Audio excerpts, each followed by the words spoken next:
હવે સમાચારોમાં તરફ આપણે આગળ વાત કરી મહેસાણાની તો મહેસાણા જિલ્લા કાનૂની સેવા સત્તા મંડળની એક અખબારી યાદી બાદ જણાવ્યા પ્રમાણે રાષ્ટ્રીય કાનૂની સેવા સત્તા મંડળ ન્યૂ દિલ્હી તથા ગુજરાત રાજ્ય કાનૂની સેવા સત્તા મંડળ અમદાવાદની સૂચના અને માર્ગદર્શન અનુસાર રાજ્યભરમાં તારીખ 13/12/2025ના રોજ નેશનલ લોક અદાલતનું આયોજન હાથ ધરવામાં આવ્યું હતું અને જે અનુસંધાને જિલ્લા ન્યાયાધીશ અને જિલ્લા કાનૂની સેવા સત્તા મંડળના અધ્યક્ષ AL વ્યાસની સૂચના અને માર્ગદર્શન અનુસાર જિલ્લા અદાલત મહેસાણા તથા તાલુકા કક્ષાએ તમામ તાલુકા કોર્ટોમાં નેશનલ લોક અદાલતનું આયોજન કરવામાં આવ્યું હતું। આ નેશનલ લોક અદાલતમાં સમાધાનપાત્ર ફોજદારી કેસો, motor accident claim petition, negotiable instrument એક્ટની કલમ 138ના ચેક રિટર્નના કેસો, દીવા વસૂલાતને લગતા દીવાની તકરારના કેસો તથા અન્ય પ્રકારના સમાધાન લાયક કેસોનો નિકાલ કરવામાં આવ્યો છે। આ લોક અદાલતમાં 59 મોટર અકસ્માત વળતરના કેસનો નિકાલ કરી ₹1,52,71,000નો વળતરનો હુકમ કરવામાં આવ્યો છે અને તેમજ નેગોશિયેબલ ઇન્સ્ટ્રુમેન્ટ એક્ટની કલમ 138ના ચેક રિટર્નના 1,857 કેસોનો નિકાલ કરવામાં આવ્યો છે તથા પ્રિલિટિગેશન કેસોના 3,322 કેસોનો નિકાલ કરવામાં આવ્યો છે। આ નેશનલ લોક અદાલતમાં પક્ષકારો તથા વકીલોના સહયોગથી કુલ ₹9,61,61,140ની રકમનું સમાધાન થયું છે। આમાં નેશનલ લોક અદાલતમાં કુલ 17,793 કેસોનો નિકાલ કરવામાં આવ્યો છે। આ નેશનલ લોક અદાલતને સફળ બનાવવા જિલ્લાના તમામ ન્યાયાધીશો તથા કર્મચારીઓ તથા જિલ્લા કાનૂની સેવા સત્તા મંડળના ફૂલ ટાઈમ સેક્રેટરી IK જાંગડ સહિતનાઓએ ખૂબ જ જહેમત ઉઠાવી હતી। આ લોક અદાલતનું આયોજન કરવામાં આવેલું અને આ લોક અદાલતની અંદર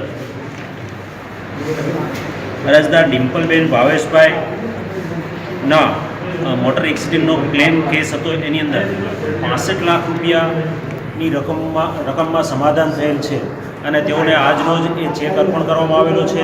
તેમજ બીજા એક ચંદ્રિકાબેન સુરેશભાઈ દંતાણી જેના કેસમાં 20 લાખ રૂપિયા વળતર ચૂકવવામાં આવેલું છે તથા કૈલાસબા ભગુભા સોલંકી જેમના કેસમાં 19 લાખ રૂપિયાનું વળતર ચૂકવવામાં આવેલું છે। આશરે આજરોજ આવા મોટર વ્હીકલના 50 થી 60 કેસો પૂરા કરવામાં આવેલા છે અને સારી એવી માતબર રકમ અરજદારોને ચૂકવવામાં આવેલી છે। લોક અદાલતની અંદર જોઈએ તો આ 65 લાખવાળા કેસ માત્ર 19/6/2025ના રોજ દાખલ કરેલો અને 6 મહિનાની અંદર તેનો લોક અદાલતમાં નિવડો આવી ગયો છે અને માતબર રકમ ચૂકવવામાં આવેલી છે। જો આપ સર્વે આવા કેસોની અંદર ઈચ્છો તો લોક અદાલતની અંદર મૂકી અને વધારે કેસો અને ઝડપી કેસો પૂરા કરી શકીએ। વધુમાં આજરોજ નેગોશિયેબલ ઇન્સ્ટ્રુમેન્ટ એક્ટના ચેક રિટર્નના કેસોમાં પણ ઘણા બધા કેસો પૂરા કરવામાં આવેલા છે। તેની અંદર પણ અદાલતમાં મહેરબાન ડિસ્ટ્રિક્ટ જજ સાહેબ, વ્યાસ સાહેબ, કાલે સાહેબ તથા લીગલ એડવાળા સાહેબો બધાની સહસંમતિથી બધાની બહુ મહેનતથી લોક અદાલતમાં સારા એવા કેસો ફેસલ થાય છે અને એના કારણે વીમા કંપનીઓવાળા પણ અમે વીમા કંપની તરફે પણ સારા એવા કેસો ફેસલ કરીએ છીએ અને લોકોને જલ્દી ન્યાય મળે, જલ્દી વળતર મળે એવી શુભ નિષ્ઠાથી અમે આ બધી કાર્યવાહી કરી રહ્યા છીએ। એ બદલ લોકોના સમાધાન કરવા પ્રેરાય એવી સવિચ્છાથી અમે આયોજન કર્યું છે। લોક અદાલતથી શું ફાયદો છે એ આ કેસમાં હું કહેવા માગું છું કે 10/4/25ના રોજ અકસ્માત થયેલો એ કેસમાં ભાવેશકુમાર એક્સપાયર્ડ થઈ ગયેલા અને એનો કેસ મેં 19/6/25ના રોજ દાખલ કરેલ અને આજે 13/12/25ના રોજ ફેસલ થયેલ જેની 65 લાખમાં સમાધાન થયેલ છે। એટલે લોક અદાલતથી કેસોનું સમાધાન કરી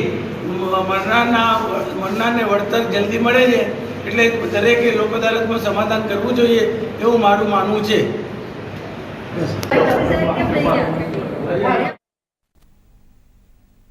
હવે આ તરફ